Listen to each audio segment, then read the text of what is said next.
आणि आजच्या दिवसामध्ये आम्ही जास्त काही दाखवलं नाही बिकॉज कुठे गेलोच नाही. नमस्कार मित्रांनो, स्वागत आहे तुमचं आपल्या आजच्या ब्लॉग डे नंबर 30 मध्ये.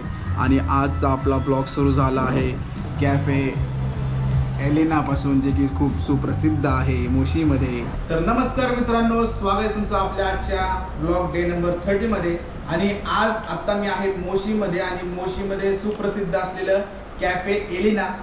आणि आमच्यासोबत आज बसलेले आहेत कॅफे एलिनाचे ओनर मॅम. सर्वात इथं खूप सुंदर दिसताय तुम्ही.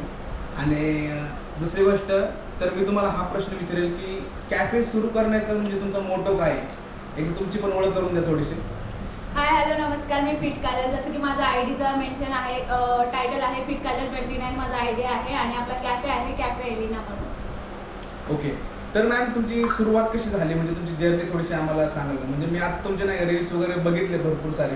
तर तुम्ही फिटनेसमध्ये म्हणजे खूप छान पद्धतीने फिटनेस आता जिमचे म्हणजे जिम वगैरे हँडल करतात आणि त्यासोबत एक कॅफे सुद्धा हँडल करतात. म्हणजे एखाद्या वुमनसाठी एवढं सगळं करणं म्हणजे जो ऑलरेडी त्याच्या मागे भरपूर साऱ्या जबाबदाऱ्या असतात.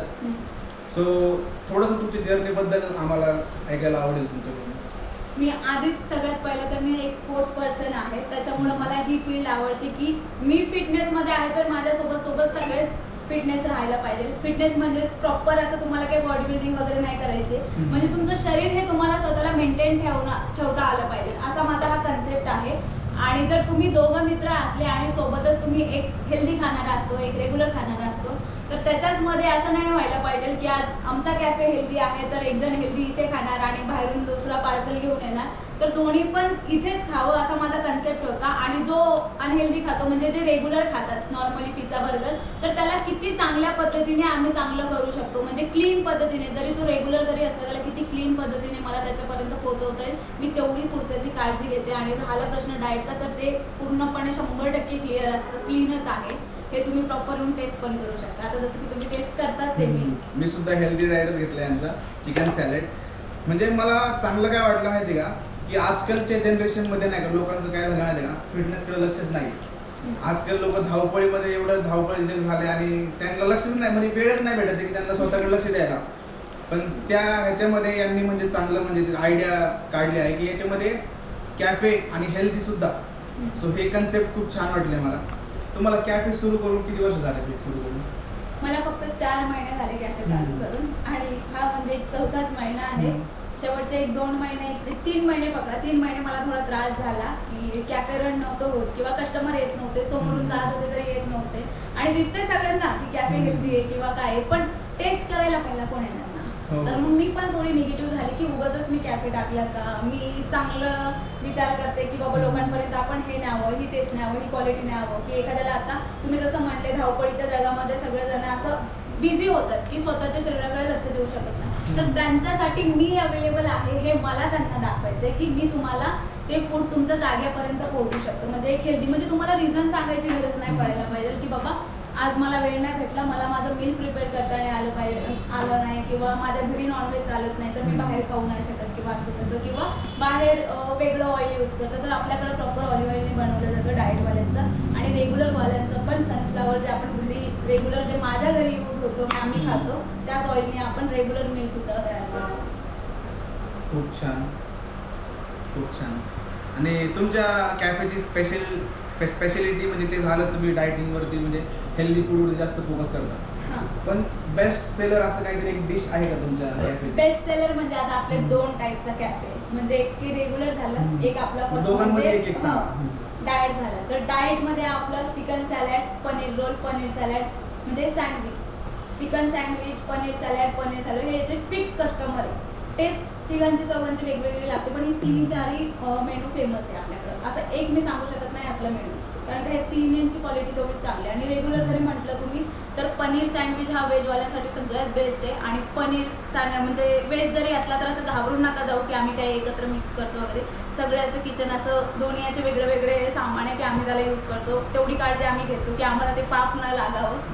हे पण खूप महत्त्वाचं. तर ती काळजी आम्ही घेतो. तर रेग्युलरमध्ये आहे चिकन सँडविच आणि पनीर सँडविच. आणि डाएटवाल्यामध्ये पण सेमच आहे, फक्त सॅलडचे हे चिकन सॅलड आणि पनीर सॅलड हा जास्त विकला जातो. तसंच हे मंथली पॅकेजेस सुद्धा घेतात, सो थोडं पॅकेजबद्दल पण सांगा. हां, आपले जर तुम्हाला मंथलीचं पॅकेज वगैरे घ्यायचं असेल आपल्या डाएट कॅफेचं, जे की तुम्हाला म्हणजे दररोजचं मील खायचं असतं आणि तुम्हाला तुमच्या ऑफिसवर किंवा घरपर्यंत जर तुम्ही मोशी स्पाईन वगैरेमध्ये राहत असाल, स्पाईन एरियामध्ये, तर यांना आपण फ्री होम डिलिव्हरी देतो. आणि त्याच्यापेक्षा लांब राहत असाल तर तुम्ही स्विगी झोमॅटोवरून आपल्याला कॉल करून तुमचं रिमाइंड द्या, तर मग तसं आपण ऑर्डर घेऊ शकतो त्याच्यावरून. थोडंसं असं ह्याच्याबद्दल सांगा की सोशल मीडियामुळं आता तुम्ही नाही का आज व्हिडिओज बनवतात, तर असे कॅफेचे असतील, फिटनेसचे असतील, बट कॅफेचा आता तुम्ही स्पेसिफिक तुमचा बिझनेस वाढवण्यासाठी करता. सो सोशल मीडियामुळं तुमचा काय फायदा झाला आहे? ॲक्च्युली खरं सांगायचं म्हटलं तर आज माझा कॅफे जर चालतोय ना, तर खरा प्रॉब्लेम माझा म्हणजे नाही का, खरं जेन्युअनली जर कस्टमर आहे ना माझा, हा सोशल मीडिया आहे. कारण घरी बसल्या लोक जे मोबाईलवर बघतात ना मी रील काढलेली, एवढा चांगला मला प्रतिसाद देतोय ना त्यांनी. वॉकिंग कस्टमर माझा एकही नव्हता, आता ती लोक पण येतात. प्लस हे जे रील काढणारे आहे ना, त्यांची गर्दी माझ्याकडे जास्त असतं आणि रीलमुळेच मला तेवढे ऑर्डर पडतात आणि त्यांना क्वालिटी आवडती, त्याच्यामुळे ती रिपीट होतात आणि 4 कस्टमर एक्स्ट्रा माझ्याकडे घेऊन येतात. म्हणजे सोशल मीडियाचा वापर जर तुम्ही बरोबर केला ना, तर ते तुमच्या बिझनेसला ग्रोथ सुद्धा म्हणजे तेवढीच देऊ शकतं. आणि आजकालच्या जमान्यामध्ये नाही का, सोशल मीडिया खूप महत्त्वाचा सोर्स झाला एखाद्या बिझनेसमॅनसाठी तरी नाही का. त्याने प्रत्येकाला सोशल मीडियाचा वापर करता आलाच पाहिजे. त्यासाठी तर मी कोर्स बनवतोच आहे आपल्यासाठी लवकरच. तर आज आपल्या सर्वांना काजल मॅमने खूप छान पद्धतीने सांगितलं की काय केलं पाहिजे, सोशल मीडियाचा वापर कसा करू शकतो आपण बिझनेसमध्ये, आणि अजून भरपूर साऱ्या गोष्टी की एक हेल्थवर पण कसं लक्ष ठेवलं पाहिजे, सर्व काही मॅमने सांगितलं. तर काजल मॅम तुम्हाला भेटून आज खूप छान वाटलं. आणि फक्त तुम्हाला एक लास्टचा एक प्रश्न आहे की आमच्या ऑडियन्सला तुम्ही काय सांगाल, एक तुमच्या साईडने तुम्ही सांगा. तर सगळ्यात पहिलं मी सगळ्यांना महिलांना सांगायचं, एक माझा फुल कॉन्फिडन्स आहे की जर तुम्ही महिला असेल ना, आज घरात बसलेल्या असेल, आमची पण फॅमिली असते घरात बसलेल्या महिला असते, त्यांच्यासाठी सगळ्यांसाठी माझा एकच मेसेज आहे, जर तुम्हाला जर स्वतःच्या पायावर उभं राहायचं असेल आणि महिलांच्या हातामध्ये जेन्युइन हे गॉड गिफ्ट कला असती चवीची. आता मी तर फूड इंडस्ट्री हा निवडलाय, म्हणजे एक फिटनेसच्या टाईपमधूनच मी हा डाएटचा प्रोग्राम निवडला, त्याच्यामुळे मला दोन्ही बॅलन्स करता येतं. पण तुम्हाला असं कुठलं ज्याच्यामध्ये तुम्हाला असं तुम्ही काहीही क्रिएट करू शकता, एखादा दुसरा बिझनेस केला असेल की ज्याच्यामध्ये तुम्ही क्रिएटिव्ह आहेत ना, तो बिझनेस पकडा. उद्या जर तुमच्यासोबतचा एखादा पार्टनर असेल किंवा तो जरी सोडून गेला ना, तुम्ही एकट्याने बिझनेस पुढे नेला पाहिजे. आणि त्याच्यासाठी तुम्हाला काय काय करावं लागेल ना, तर सगळ्यात पहिलं तुम्ही पेशन्स ठेवा तुमच्यामध्ये. जर बिझनेस चालला नाही तर 2-3 महिने खचून जाऊ नका. त्याच्यासाठी अपग्रेड कसं करणार, सगळ्यात पहिला मला सगळ्यांचं निगेटिव्ह पॉईंट होता हा की तुमचं लोकेशन खराब आहे. पण मी तिथं डगमगली नाही, मी विचार केला ठीक आहे माझं लोकेशन खराब आहे, पण माझी थीम जी मी विचार केला ना, तर हे माझं खराब नाही आहे, मी लोकांपर्यंत चांगला संदेश पोहोचवते.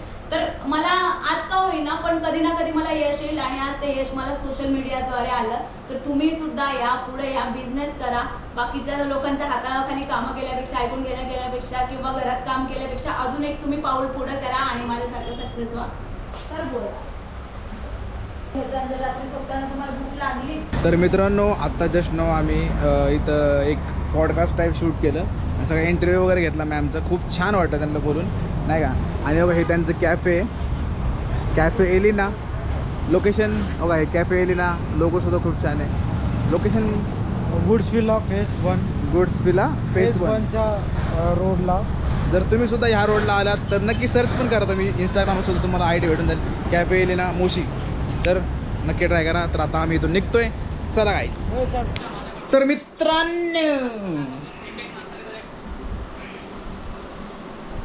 तर मित्रांनो आजचा व्लॉग डे 30 आपला थोडासा वेगळा आणि युनिक होता, बिकॉज आम्ही एक पॉडकास्ट म्हणावं किंवा इंटरव्ह्यू घेतला आहे. खूप छान पद्धतीने झाला आणि आजच्या दिवसामध्ये आम्ही जास्त काही दाखवलं नाही, बिकॉज कुठे गेलोच नाही.